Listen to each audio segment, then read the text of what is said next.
Welcome back to the Holosky Podcast. We're your host. I'm Steven. And Kyle. And we are headed back into our Thursday listener experience of the week, I guess now. Yeah, of the week. So getting some positive feedback from this. So we're just going to keep it running. First I got to get through the deets. You know how it is. It's getting through all the business. Check us out at all social medias, Facebook, Instagram, YouTube, Twitter, TikTok, Reddit, Discord. Search up Holosky Podcast. Come and be part of the Holo Cult. If you have a paranormal experience you would like to share for a future listener experience episode, Kyle's got some details for you. You can write your story out. Shoot it over the email, which is going to be holoskypodcast@gmail.com. You can also record yourself, shoot it to the email, send text messages over the socials, all types of stuff. Basically, any way that you can get us a story, shoot it over, and we will use it eventually on the new listener experience segment. So please do that. If you'd like to support the show, there's plenty of ways you can do it. I know you all hear it on the regular show, but we got to plug it. We got a Patreon. You know how that works. We've got a website. We're going to be refreshing and freshening up all of the goodies and merch we have over there. Share the show, word of mouth. That's the best thing you can do. We have a Venmo, and you can leave us a 5-star rating and review, which we will go over on the normal show. So, that being said, for our listener experience of the week on this fine Thursday, to help you break up the monotony of the week, it comes to us from our friend Jordan. Jordan says, listener experience, UFO abduction halted by divine help. This should be awesome. It says, hey, brothers in weirdness. So as you remember from the interview, me about my lifetime of paranormal high strangeness a while ago, I think it's time to write in about my 2 UFO experiences. I feel more people need to hear the story, especially with all the recent push for information about the topic. UFO experience number 1. Born in 1985, growing up in the 90s was really the last era where all outside weekend fun, I think, was had. We moved from New York to Virginia when I was 9, and my brother and I met the neighborhood kids. We would have all sorts of adventures on the weekends, including staying at friends' houses until Sunday night and then coming home. It was a magical childhood, and as I tell people now, our group, for whatever reason, had dozens of paranormal encounters over the years. It was like we were attuned to the weird and otherworldly, but it all started one random Friday evening when I was 11. We were all on our new Mongoose bikes, complete with pegs on the back tire. We were all standing around talking shit to each other, me, my little brother, my best friend Mark, and his older and younger brother, around 9 p.m. A dark night where the moon was hiding behind a cloudy sky when something above us caught our attention. I will never forget how the clouds began to illuminate as we all stared with our mouths agape. A feeling of unease began to take root inside me as an oval craft with 4 lights absolutely silently, slowly crawled from behind the clouds. It sat floating in the sky about 200 feet above us. Fight or flight response kicked in as primal fear told me that if I don't get away from this thing, something horrible awaited me. We scattered like cockroaches as I jumped on the pegs of my friend's bike. I lived around the bend, so we shot off toward my home. The rest of the group pedaled towards the closer house where my friend lived. We instinctively went with a divide and conquer strategy. The craft silently followed me and my friend as I looked over my shoulder, tracking its movements. My friend kept trying to as well until I finally yelled at him to focus on the path forward or we are going to crash. Just as we approached my house, the craft shot forward and hovered above the court my house was in. Realizing we couldn't go any further, or else, we spun the bike around and headed back toward my friend's house. I remember staring back over my shoulder every 2 seconds, checking where it was, and then to the road ahead. I gripped my friend's shoulder as the fear of what I can only think of now as a predator was stalking us. We made it within eyeshot of his house and leaped off the bike to run up the hill that his home sat on top of. This event instilled a primal fear in me of these alien beings, but also a curiosity about the phenomena. Finding a meteor the size of an adult man a week later in the lake by our house solidified that something actually happened. I am sure watching X-Files and Fire in the Sky didn't help me ease these fears. The fear stayed with me until I reached 35 years old, when I had my second UFO experience. UFO experience 2. This one happened a few years ago. After I did past life regression. I'm a very light sleeper. We're talking dog walking around too much at night will wake me up. I usually fall asleep fast, but if woken up takes a while to get back to sleep. After dozens of other paranormal events at this point in my life, I still check for shadow persons standing in the doorway when I wake up in the middle of the night. Yes, I've seen them before, and it is terrible. This time I woke up to see a blue light coming from my second-story bedroom window. It was illuminating the entire room. And once again, primal fear returned after realizing I could not move, and I was frozen in place. I looked around the room with only my eyes as a pull began to rip my soul astral form from my body. I could feel it being dragged out of me toward the window, and my mind raced with fear and terror. To fully imagine this part, you'll need to reconcile an astral form soul from what we have. Essentially, it is like our body, but just a spiritual form or shape of our soul. I realized that the top half of my body was already out, and it was like sitting up in the bed. My legs were still locked in place, although now I could move around my head and look around. I began to panic as the pull was still happening. I looked at my sleeping wife and dog between us. Both of them were in a deep slumber. I reached out my hand and tried to grab a hold of her to stop me from being pulled, but it didn't work due to my hand being non-physical at this point. I looked back at my physical body and it was still asleep. This is when it clicked for me that my soul is being ripped out, and that if I allow myself to be pulled through the window, I will be subjected to the horrific events that happen to abductees. My mind raced for solutions, and I recalled a story I've read where a person stopped an abduction by praying. Being a writer, I have an extremely visual mind, and I began praying to Jesus and his archangels, led by Michael, to appear and stop this from happening. I imagined seeing an army of angelic warriors wrapped in gold armor with large blades made of white steel and fire in my bedroom. I cried out, "Jesus, Michael, and your legions, save me from this." As soon as I did, the light vanished, and I was back in my body. I sat up physically this time, looked around the room, shocked and dumbfounded as what had transpired. I stayed up the remainder of the night trying to process what just happened. The next morning, I took a shower. While the water was running over me, I reached out to my spirit guide, Samil. I gained this ability after doing a past life regression where he guided me on my journey back in 2020.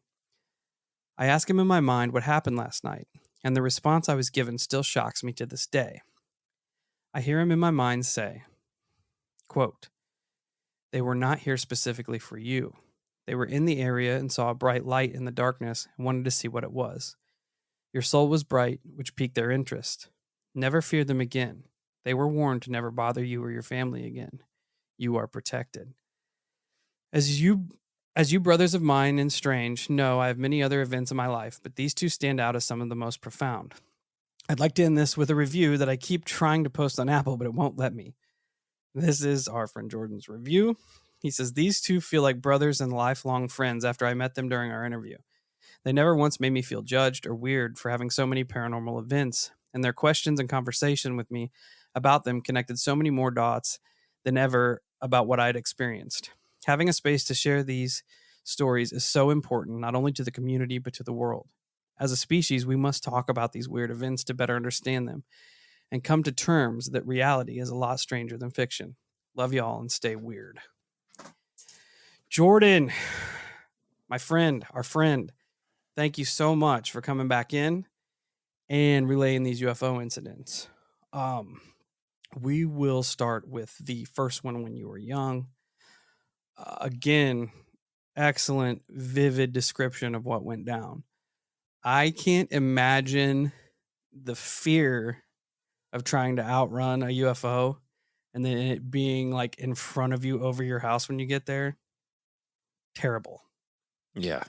I second that notion. It's almost like it either knew where you were going or was tapping into your consciousness feed. And figured out where you were going, so it got ahead of you. And then just the visual of it following you is terrifying enough, and especially when you're just on a sweet ass mongoose.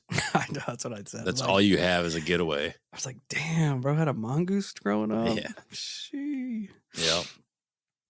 But I'll have to ask, as I always do, was there any period of missing time that you can remember from that night?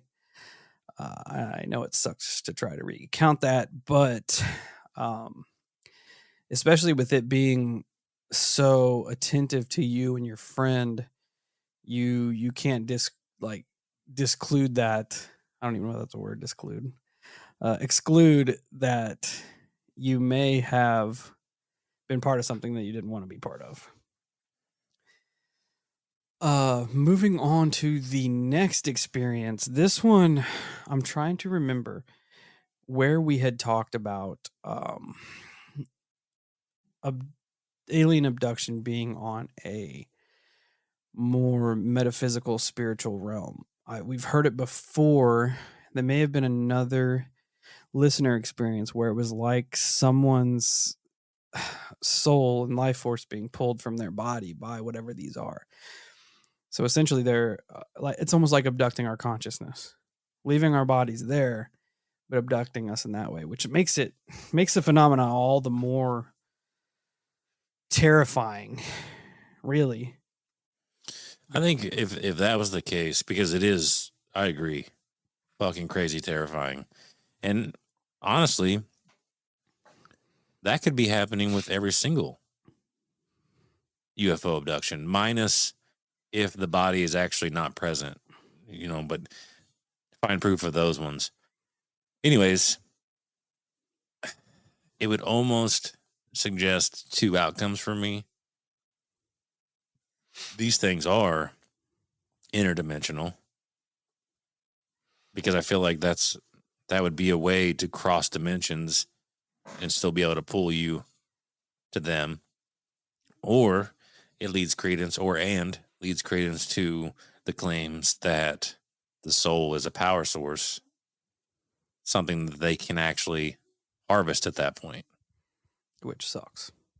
Fuck yeah, it does. 'Cause I'm not down with that. You're hearing so much now, especially in the camps like Tom DeLonge and stuff, that consciousness plays such a huge part in the phenomenon, specifically the UFO phenomenon, but the phenomena as a whole. So you hear stories that these entities are interested in humans because they do have a consciousness, they do have a soul. And this is something very unique to life in the universe.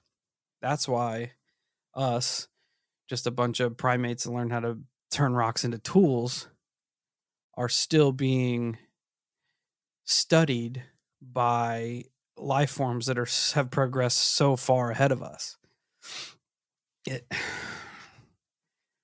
don't Well, know. and to what you're saying, he states that his soul was bright that night. That's why they paid him a visit. Yep. Which is kind of like, it's kind of crazy to think about that they would have the ability to almost have like a map of souls that they can see which consciousness is bright, which soul is bright, and then they're like, well, let's go check it out. Oh yeah, that'd be, because this dude's burning bright tonight. Let's go find out why. that would be nuts. And it's also kind of weird because JJ has referenced me as being bright. And I'm like, oh, that's great. So it does make you wonder. And then you have the other layer of calling on Jesus and archangels as protection that wards these off, which on the surface gives it a religious overtone that I don't know, man. It's like that these entities are aware of our religions and how we hold them. Or on the flip side of that, I'm probably going to catch heat for saying this, but on the flip side of that, could these entities that we hold in reverence as being Jesus, powerful archangels, deities, could they be super powerful, like interdimensional entities, not necessarily a God and how we see God, but just excessively powerful intergalactic interdimensional beings, where when they're called upon, these say lower level entities are like, oh shit, like how do they know about these? Right. If that makes sense. Yeah. I mean, the scientist over the petri dish. You know, the scientist has a controlled experiment. Some foreign object tries to interject itself into the experiment, and you're like, yeah. What a wake up call that would be if these I'll call them lower levels are interested in us. They're still light years ahead of us in technology and everything else. They're coming in to just see what these little hairless primates are doing down here. His soul light's shining bright tonight. Let's go see. And then once they get there, out of nowhere, this irreverent being that they shouldn't even pay attention to starts calling out on the names of these superior supreme beings. They got to be like, oh damn, how did they figure that out? Or scarier metaphor, I thought, and you want to talk about catching heat? Let's catch some heat here. What we do. So, arguably, my thought here is true. However, it's the vision behind it. So, aliens talk about, well, we've heard that the soul is a power source, right? Now, you mentioned God being a multi-dimensional being. What if, and this doesn't necessarily mean a negative thing, so people don't get your panties in a bunch. We're just spitballing here, folks. Yeah. But what if, essentially, for lack of better description here, we are somebody else's soul farm? And then you have these gnats at a barbecue that are trying to come in and skis once in a while. You know what I'm saying? Yeah, keep your hand out of my cookie jar. There you go. That sucks. I mean, dude, the ramifications of that are so fucked. But it could be plausible. Yeah. I never thought about it, but it's like and it doesn't necessarily mean that that's a bad thing either, because we don't know that end game for where we go and what happens. People find solace and comfort in the idea that there's something greater than us watching out for us, keeping us safe, if you will. The ramifications of that thing keeping us safe because it's using us for its own nefarious ways. Well, it doesn't even have to be nefarious. The fact that it's consuming said soul. Yeah. The energy from, because it could essentially be a greenhouse, growing plants where, because you've heard about souls being recycled, and you've heard from ETs having the ability to harvest souls, take the energy from souls, and then put them back in the chamber and reload. Kind of like you would like taking seeds from a plant, plant it again, and it grows again and produces again. The point, at the end of the day, you could look at it like as we're a planet that's spoken for, essentially, in a roundabout way. Even though we have the interjection of the devil, who can also claim or attempt to whatever. I don't know. It's a shitty way to kind of view that. But, I mean, there are people that say the moon is a giant soul harvesting True. device, so I don't know. It leads credence to that. Like we've heard in many other cases that the soul has something special to it, or the consciousness, or whatever, however you want to describe that aspect of us. Yeah, and There's something there. it's that the fact that we don't know. Like we don't know. Yeah. Any of these could be as plausible as the next. Right. And I hope that none of it's nefarious, because I'm not trying to go somewhere shitty when I die. You probably Trying to go somewhere cool where I can drive Yambos, you as just my have daughter says. you just have your soul recycled. They'll just plant you again. Can you imagine being in a perpetual cycle of working a shitty job? No, man. That's Be what I like, was bro, just thinking. just eat me. Just eat me at this point. That's what I was just thinking. Like, I'm not under the right circumstances. You could recycle me. Yeah, I get to choose. I get to choose what I come back as. I mean, I at least want like my family back. Yeah, at least make it worth. If You I know have what to I come mean? back and work my same shitty job, at Yeah, least if I got to work a job shittier or equally as shitty as the one that I have now, then I'm good. yeah, I'm just good. I'm just not. consume my soul at this point. Yeah, I'm not.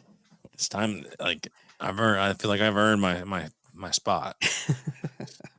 I ain't asking to be a millionaire either. I'm just asking for something a little bit cooler. Oh, yeah. But thanks again, Jordan, for sending us your experiences. It definitely got our wheels a turning. To say the least. I'm curious to hear what the rest of the Holocult have to say on your experiences and our thoughts on them. Also, real quick before we close this out, Jordan, after you had this encounter, and then you had Michael, the legions, and God come protect you, have you ever been bothered since? Good question. Because in your whatever you had there said you were protected and they will not be back. Yeah, spirit guide. Yes, spirit guide. There you go. Have you been bothered since? Good question. I know he's a regular listener to the show, so he'll probably shoot us back probably same day or week to this drop. Yeah. So we will follow up for sure. Again, thanks so much for taking the time to submit your experience and let us share it with the world and kind of go over it with our own little set magnifying glass here. Yeah. So that wraps up our listener experience number 2 on this fine Thursday. Again, if you have one you would like to be featured, go back to the beginning of the episode and listen to the details Kyle gave you. That being said, check us out at all our social medias: Facebook, Instagram, YouTube, Twitter, TikTok, Discord. Search up the Holosky Podcast. Go find us there. Join the Holocult. Until we meet again, stay safe, stay weird, and always touch with your spirit guide before your next abduction. Get the info. Get the info you need.